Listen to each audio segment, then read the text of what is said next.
Ladies and gentlemen, how's it going? It's your boy Roar. We're here with the lady, the myth, the legend, the corporate head, Suisei, oh my gosh, Hoshimachi, with her song Prima Donna. I have been so enamored with, as someone who didn't know too much about the JP circuit very much, and now I hardly know anything about anyone these days just because there's so many activities going on and there's so many people to watch, that I guess she decided to still be with Hololive and everything, but she runs her own company now. Like, she's like the head of that. It just, what an incredible person. And the thing that always gets me about her story is that she tried so hard, so many times, to get to where she's at. And now she's finally reaping just in spades, just all the benefits of her hard work. And I just think it's a beautiful success story. So let's see what Prima Donna's about. Ooh. Oh. The instrumental immediately looked different, sounded different than what I thought she was going to say.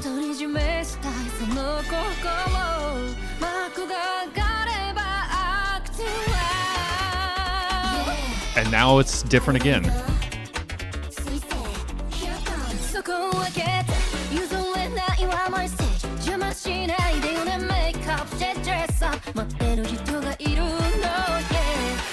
Ooh.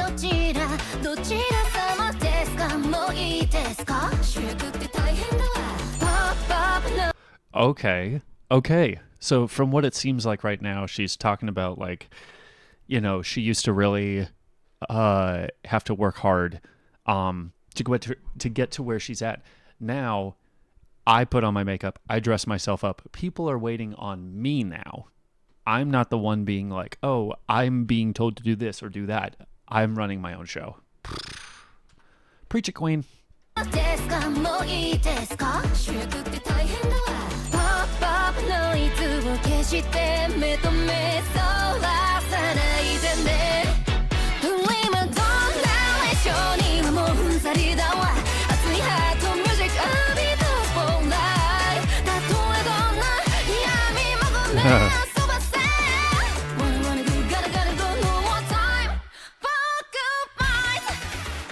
So I'm so curious with what she's talking about. She's like, I'm tired of, let's see. I'm tired of the snark. Okay.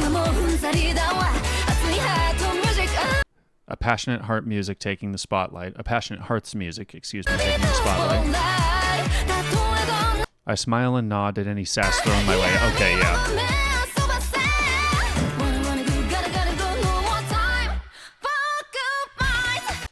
So, no more time for goodbyes. Excuse me. I feel like that's kind of a statement on, like, it's not about, like, looking at what is gone now. It's like, this is what is right here.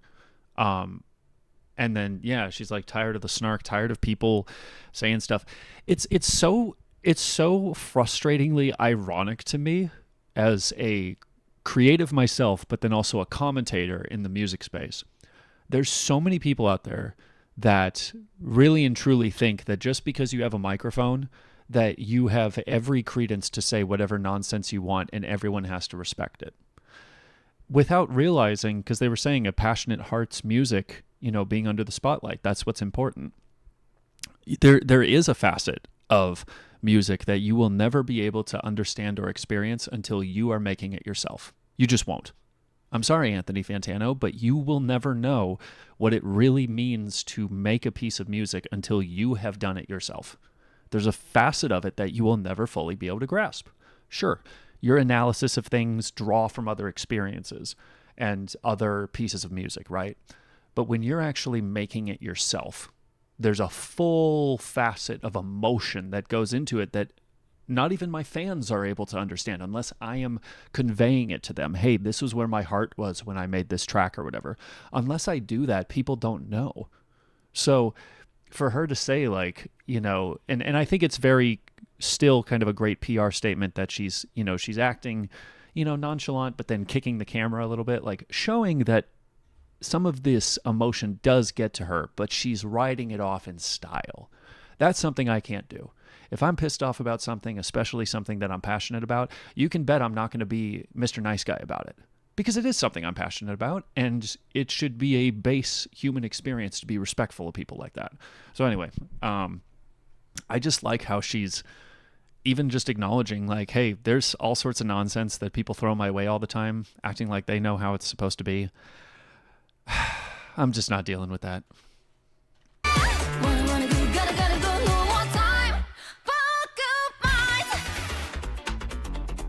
Ooh. Oh, look at that. Okay, I loved that little bit right there. We see footage of comets and stuff and asteroids and all that. Very, very cool. Very cool. And then her at the end. Suisei. Okay, so this is the date that this was uploaded.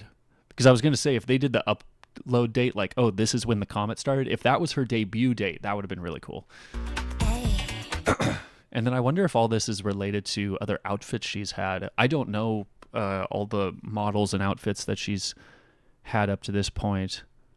I thought maybe they'd have a cool little Easter egg of like the date that the outfits were distributed.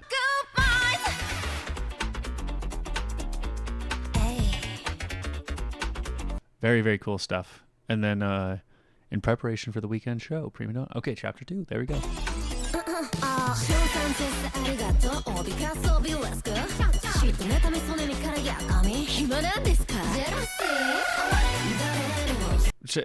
There was so much right there, my brain just stopped.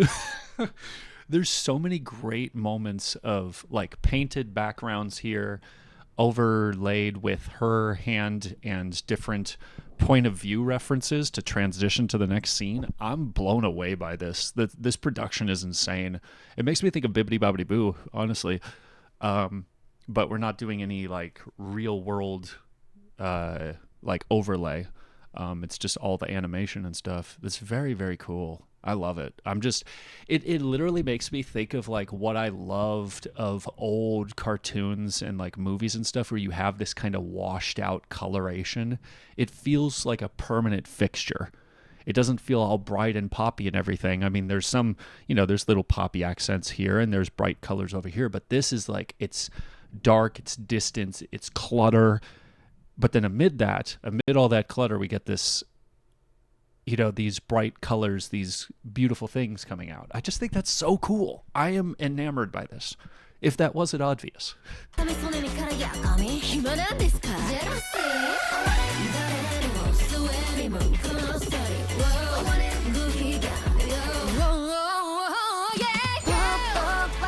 Good God, I can't, like, my brain is not even processing how quickly everything's transitioning here. It's so crazy. Okay, okay, cool. Kind of a kid's room, something like that. Maybe a reminiscence of her past, something like that. I don't know. Treat everyone the same. Is there any more to this story?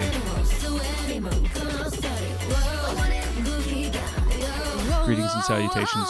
Okay, so is there anything more to this story? Greetings and salutations. I want it. Like, it's just cool to see someone who has had so much ambition to be big. She knows her worth. She knows what she's able to do. She just needed that shot. It's a great example of the mantra of, we made the right person famous. Seriously. There's so many people that don't work hard at all, but they think that they deserve everything. She worked way too hard and didn't get enough until now. And still, I don't think she's even getting enough. It's just beautiful.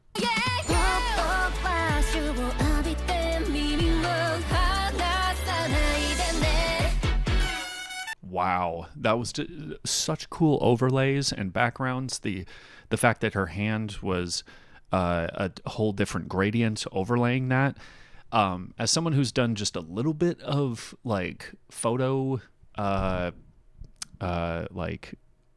different photo editing and stuff, I know a little bit about pulling out a certain color and then doing an overlay on top of that, or something underneath it. But that to do it on this scale is just amazing. And then also same sort of thing here. We have these bleeding sort of gloomy colors here in the background. I want this as a poster. This shot right here. I want this. You talk about what I want. Well, I want that. Or this, actually. Let's do that. We get the galaxies in the background. So beautiful. And, maybe it's the fact that I've never been able to draw in my life. Maybe maybe there's animators out there that they're like, oh, the hair shot and everything, that's not that hard to do. Maybe it's not. But to me, it feels like I would never in my life be able to make anything like this. So that's why I'm just like, just mind explosivo. Beautiful. Whoa.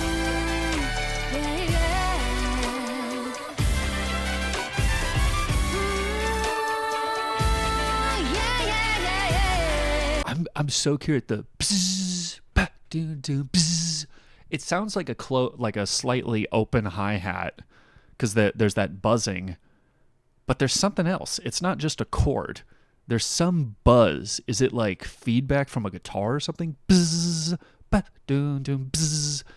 I don't know how they did that. What even note is that? I love the horn section though on top of that. Very pretty.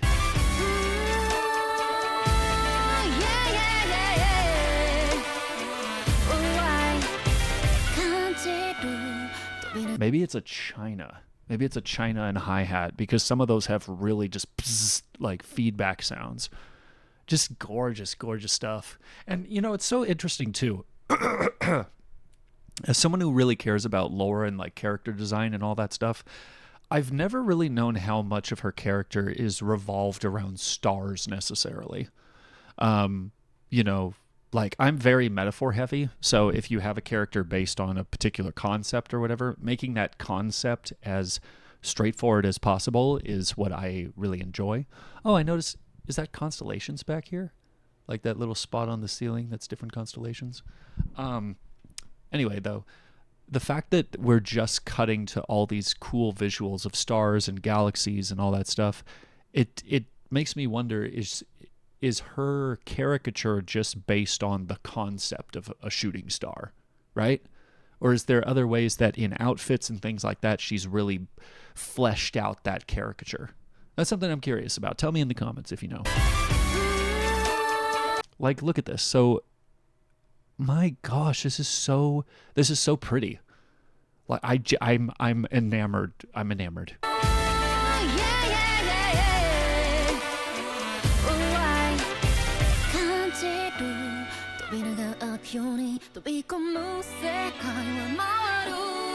Yeah, take a deep breath. Get ready.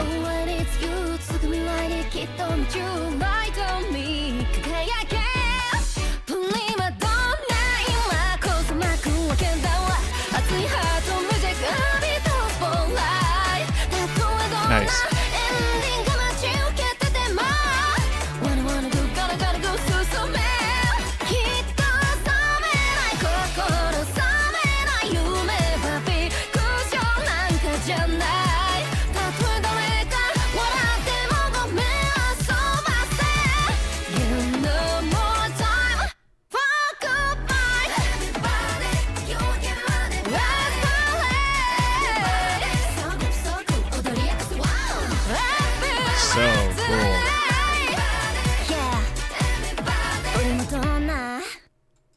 I love it.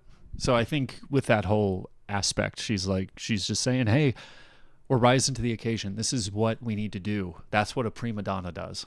You know who you are. You're putting it out there. You're putting your best foot forward. You're bringing what you say you're going to bring. I love that. Very cool. Anyway, please, for any fans of hers who know more information on this, let me know everything in the comments. Link to this, of course, is going to be in the description. Please support her. And that's all I got to say about that. Thanks for watching.